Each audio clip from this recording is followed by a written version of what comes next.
support Hillary Clinton.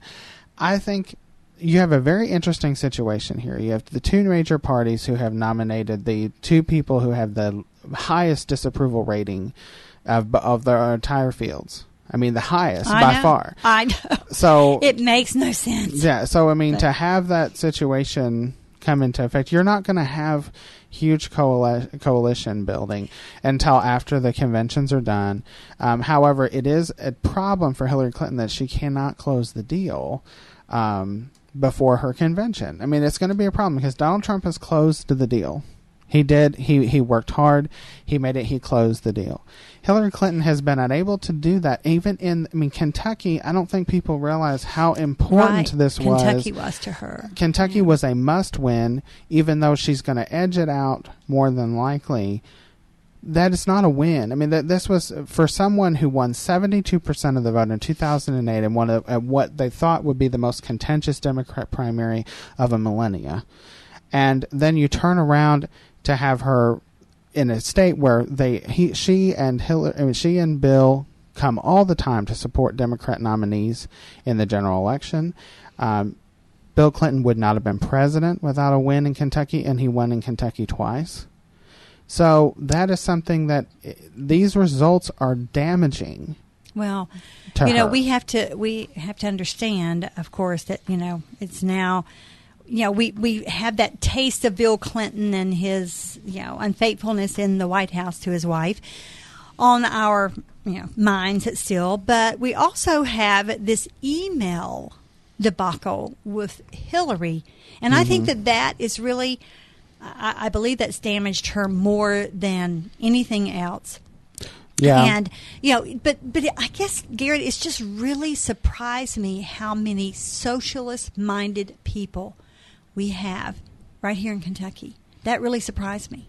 Well, I think a lot of people, number one, Bernie Sanders spoke to a section of the electorate that's been disenfranchised, who feels like the system is rigged against them. It's the same type of people who are going for Donald Trump. He speaks a lot of the free and fair trade.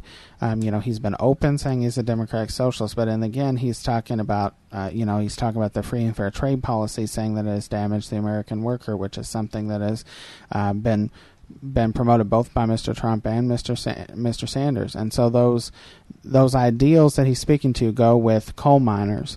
They go with working class white males, which is a group of people who hasn't voted Democrat for a while.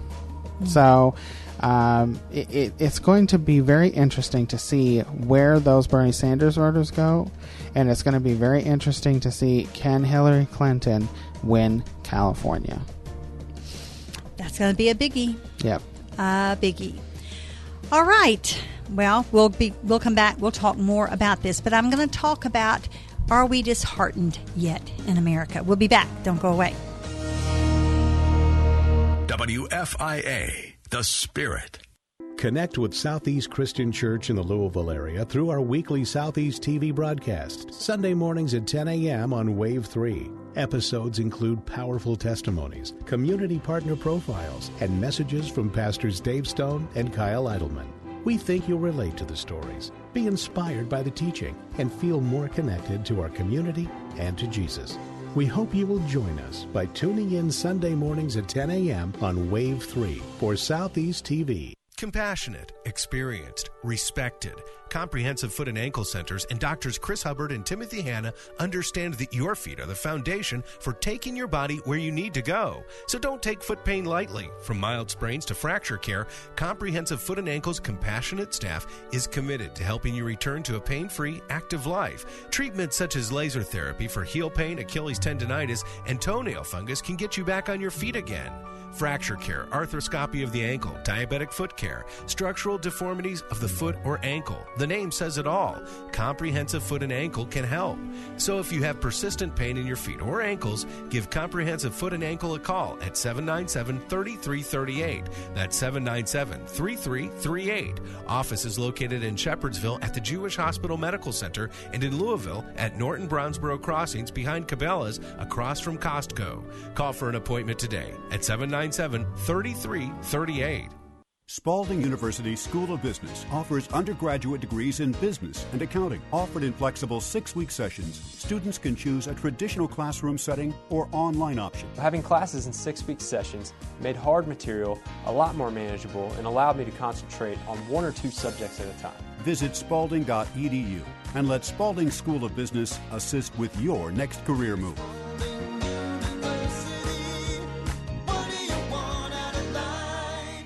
Paid non-attorney spokesperson. Adam Pulaski of the Pulaski Law Firm with principal office in Houston, Texas is the attorney responsible for the content of this ad. This ad is not legal advice, and the choice of a lawyer should not be based solely upon advertisements. Services may not be available in all states. Attention women. New evidence shows that talcum powder products such as Johnson & Johnson's baby powder and shower to shower may cause ovarian cancer. If you or a loved one use talcum powder and were diagnosed with ovarian cancer, call 800-401-3160 right now. You may be entitled to significant cash compensation. Recently, Johnson & Johnson was ordered to pay $72 million in damages to the family of a woman who died of cancer she said was caused by the company's talcum powder. The jury found that Johnson & Johnson knew that these products could cause cancer and failed to warn consumers. If you or a loved one used talcum powder and were diagnosed with ovarian cancer, call 800-401-3160. You may be entitled to cash compensation. Time is limited. Call 800-401-3160 now. Our toll-free phone lines are open 24/7. Call 800-401-3160. That's 800-401-3160. 800-401-3160.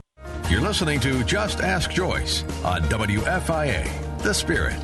571-2428, 571 chat. And I guess, I'm just going to toss this out to you, Garrett, because I think it's something that we really need to address and prayerfully, to encourage people a little bit, because we've gotten calls in here, saying, people are against Donald Trump. They don't want Donald Trump, but here we are. He's our candidate.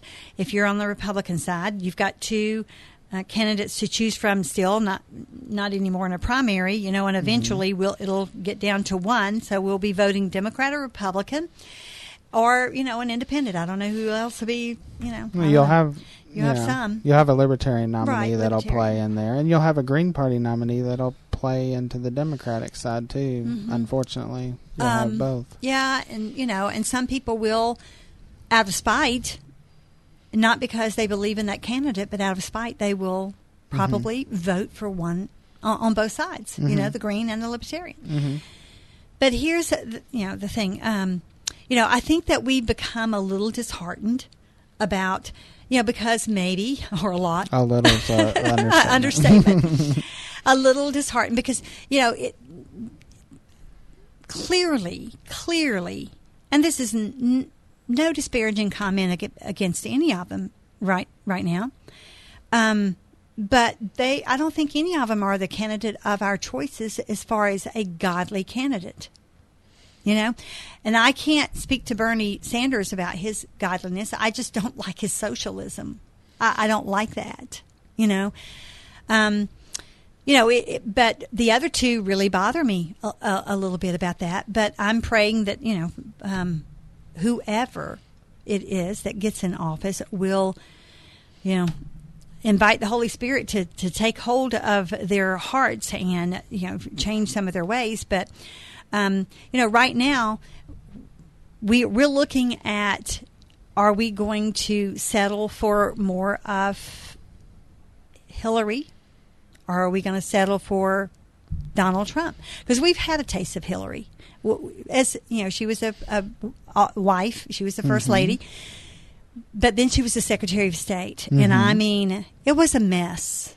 It was a mess while she was Secretary of State. I can only imagine what kind of mess it'll be if she's the president. And that's just my opinion. That's just me. She didn't do anything really noble or admirable as the Secretary of State. Not that I can put my finger on. Can you help me with that? Well, once again, I think it's a difference of the standing. I mean, as far as Secretary of State, she was an active Secretary of State. Oh, yeah, she was very active. She traveled a lot.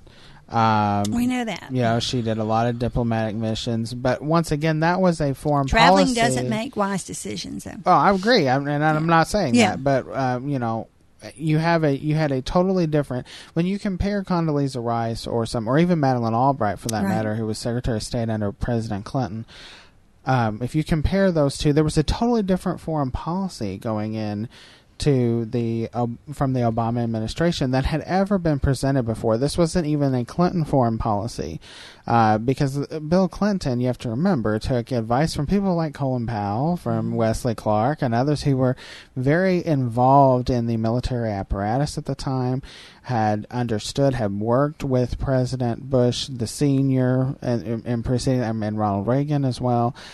This was a totally different foreign policy strategy.